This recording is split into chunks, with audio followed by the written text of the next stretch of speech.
He painted landscapes until she walked in and became his world. For years, my father, Elias Thorne, was a man consumed by canvas and color. His studio, tucked away in the heart of our quiet town, was his sanctuary. The world outside, with all its bustling life, was just a subject for his brush. He captured rolling hills, bathed in dawn's first light, the wild dance of the ocean under a stormy sky, and the silent dignity of ancient trees. His paintings were beautiful, celebrated even, but they were lonely. They were landscapes devoid of people, portraits of a world without a heart. He was known as the Master of Solitude, a title he wore with a quiet, almost melancholic pride. He believed art was a reflection of the soul, and his soul, it seemed, was a vast and empty panorama. Then, one crisp autumn afternoon, the little bell above his studio door chimed, a sound usually reserved for patrons or the occasional delivery. But this time it announced an arrival that would forever alter the composition of his life. A woman, her hair the color of fallen leaves in her eyes, holding the warmth of a hearth, stepped inside. She was a florist from the shop down the street, delivering a bouquet someone had ordered for him as a gift. He'd never met her before, yet in that instant, it was as if he'd known her across 1,000 lifetimes. He stood there, brush suspended midair, a splash of cerulean blue forgotten on its tip. The sprawling mountain range on his easel suddenly seemed insignificant, a mere backdrop. She was the focal point.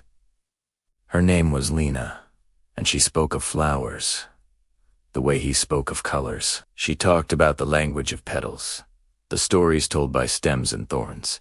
She saw the world not as a grand, distant vista, but as a collection of intricate, delicate details. She found beauty in the curl of a rose petal, the resilience of a dandelion pushing through concrete. For the first time, Elias saw a landscape he didn't just want to paint, but one he wanted to live in. Lena became a frequent visitor, her laughter echoing off the canvas-lined walls, filling the studio with a vibrancy it had never known. She'd bring him a single, perfect bloom, and he'd spend hours trying to capture its essence, a task that proved more challenging and infinitely more rewarding than capturing the grandest of canyons. He stopped painting landscapes.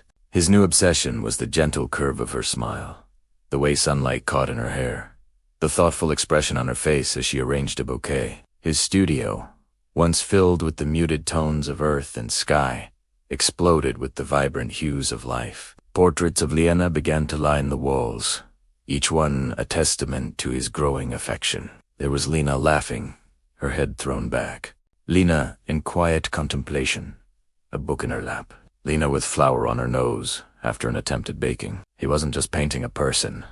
He was painting his joy, his peace, his home. His art, once melancholic, was now saturated with a profound and infectious happiness. The critics were baffled. The Master of Solitude was now painting love songs on canvas. One day, I found an old, dusty canvas tucked away in the back of his studio. It was one of his early landscapes, a vast, empty field under a gray sky. It was technically perfect, but cold. Next to it was his latest work, not yet finished. It was a portrait of my mother, Lena, sitting in that very same field. But in his painting, the sky was a brilliant blue. The field was dotted with wildflowers, and she was looking directly at the viewer, her eyes sparkling with life. He had revisited his old world and painted her into it, and in doing so, he had given it a soul. He hadn't just painted landscapes, and he hadn't just painted a person. He had painted a world where they existed together. And that, of course, is where my story begins. I am the painter's daughter. I grew up surrounded by the smell of turpentine and fresh flowers, a legacy of color and love. My father's most famous work isn't a sweeping landscape or a celebrated portrait. It's a small, unassuming painting that hangs above our fireplace. It's a simple canvas, showing two hands. One is weathered, stained with paint, and the other is gentle, holding a single wildflower. It's a portrait of their world, the one they built together. He painted landscapes until my mother walked in.